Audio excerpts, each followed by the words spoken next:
Next important question, prove that root 3 is irrational. Root 3 మనం irrational అని prove చేయాలి. First మనం ఏం తీసుకోవాలి, రూట్ 3 ఈజ్ రేషనల్ అని తీసుకోవాలి. అజ్యూమ్ దట్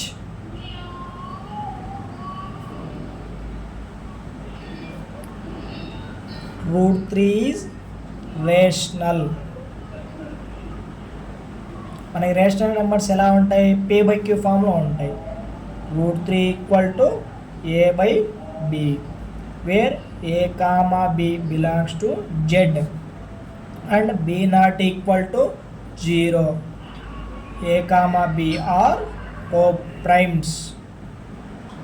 co-primes అంటే మనకి ఫ్యాక్టర్స్ అనేవి ఉండవు. ఇక్కడ క్రాస్ మల్టిప్లికేషన్ చేద్దాం. Root 3b equal to a, squaring on both sides. Root 3b whole square equal to a square. ఇక్కడ చూడండి, స్క్వేరు రూటు క్యాన్సిల్, b కూడా స్క్వేర్ ఉండేదిగా, 3b square equal to a square. ఇక్కడ b స్క్వేర్ని 3 multiply చేస్తుంది, అటు వెళ్తే డివిజన్లోకి వెళ్ళింది. దీన్ని ఈక్వేషన్ నెంబర్ 1 అనుకోండి. ఇప్పుడు 3 divides a square and also a. ఇక్కడ 3 అనేది ఏ స్క్వేర్ని డివైడ్ చేస్తుంది అండ్ ఆల్సో ఏని కూడా డివైడ్ చేస్తుంది. ఇప్పుడు నెక్స్ట్ స్టెప్ మనం ఏం తీసుకోవాలి, ఏ ఈక్వల్ టు 3c. మనకి రూట్లో ఎంతైతే వాల్యూ ఉండిద్దో ఈక్వల్ టు అంత c అని తీసుకోవాలి. ఇక్కడ 3 ఉంది కాబట్టి ఏ equal to 3c.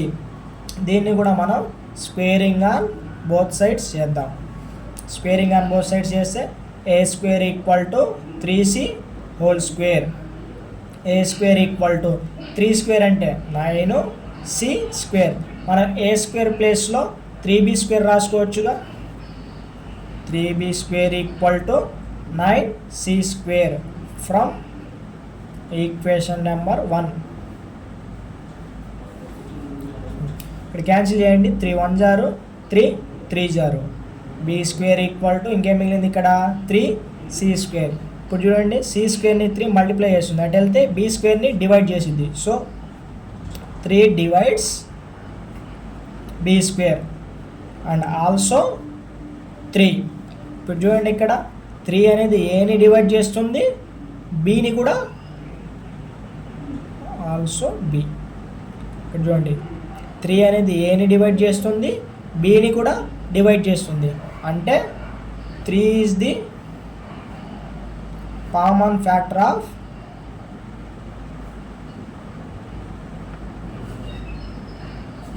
Both A and B. 3 అనేది ఇక్కడ ఏ అండ్ బికి కామన్ ఫ్యాక్టర్ అవుతుంది. బట్ మనం ఏమని తీసుకున్నాం, ఏ బి ఆర్ అని కోప్రైమ్స్ అని తీసుకున్నాం. కోప్రైమ్స్కి ఫ్యాక్టర్స్ ఉండవు, కానీ ఇక్కడ 3 అనేది ఫ్యాక్టర్ అవుతుంది. అంటే మనం తీసుకుంది తప్పు. Therefore, which is contradiction. మనం అనుకున్నది తప్పు. Our assumption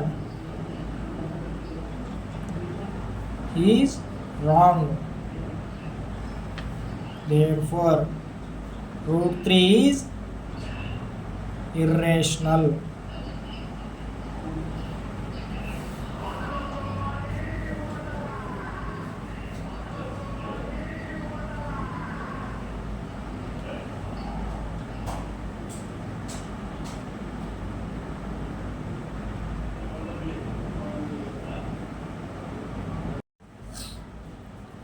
ఈ చాప్టర్లో మనకి third important question, prove that 3 + 2√5 is irrational. మనం దీన్ని ఇర్రేషనల్ అని ప్రూవ్ చేయాలి.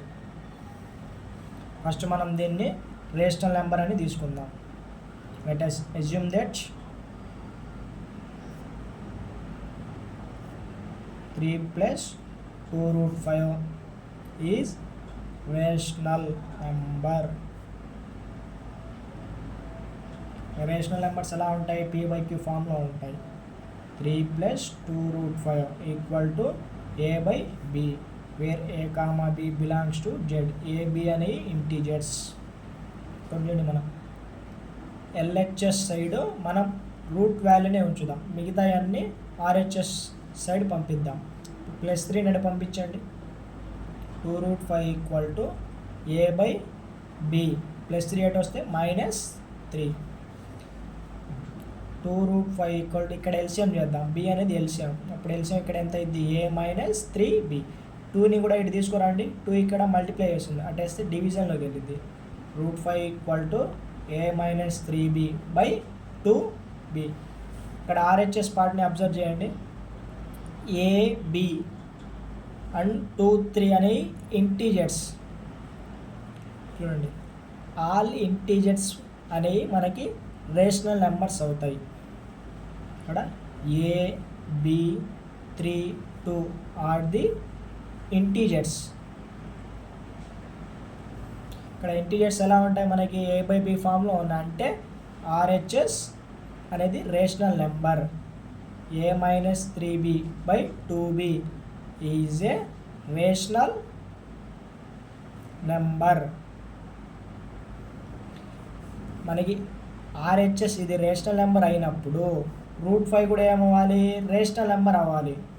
Therefore √5 is rational number. But మనకు √5 అనేది ఇర్రేషనల్ నెంబర్ అని తెలుసు. Therefore our assumption is wrong. √5 is irrational.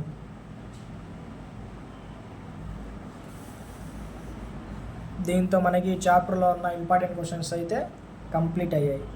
మీకు గనక ఈ వీడియో నచ్చితే లైక్ చేయండి, షేర్ చేయండి.